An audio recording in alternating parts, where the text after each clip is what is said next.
बात ॾाढी सुहानी हुई ऐं बात इहा ईमानी हुई। जंहिं रात मोहम्मद घोट बणियो हर रात तुंहिंजी दीवानी हुई।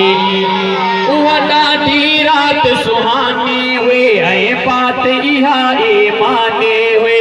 उहा ॾाढी रात सुहानी हुई ऐं बात इहा ईमानी हुई। जंहिं रात मोहम्मद घोट बणियो हर रात तुंहिंजी दीवानी हुई। जंहिं रात मोहम्मद घोट बणियो हर रात तुंहिंजी दीवानी हुई।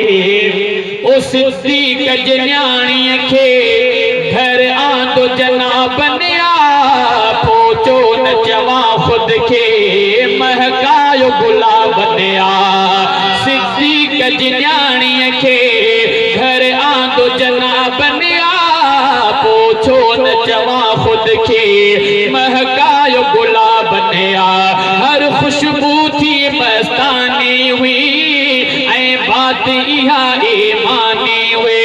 हर खुशबू थी मस्तानी हुई ऐं बात इहा ईमानी हुई। जंहिं रात मोहम्मद घोट बणियो हर रात तुंहिंजी दीवानी हुई।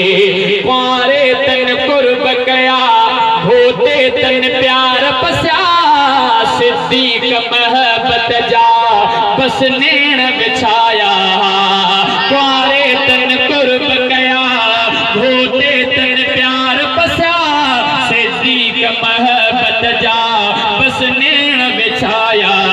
सिद्दीक़ जी हुब ऐलानी हुई ऐं बात इहा ईमानी हुई। जंहिं रात मोहम्मद घोट बणियो हर रात तुंहिंजी दीवानी हुई।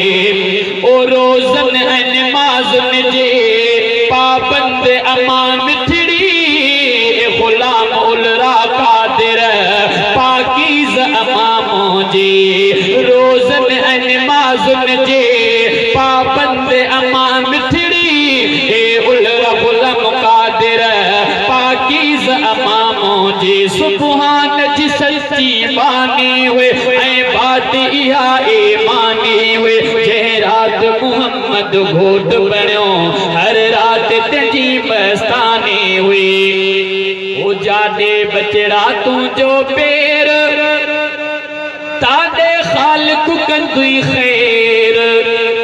अहिड़ी मिठड़ी प्यारी मां उॾींदी आ दुआ।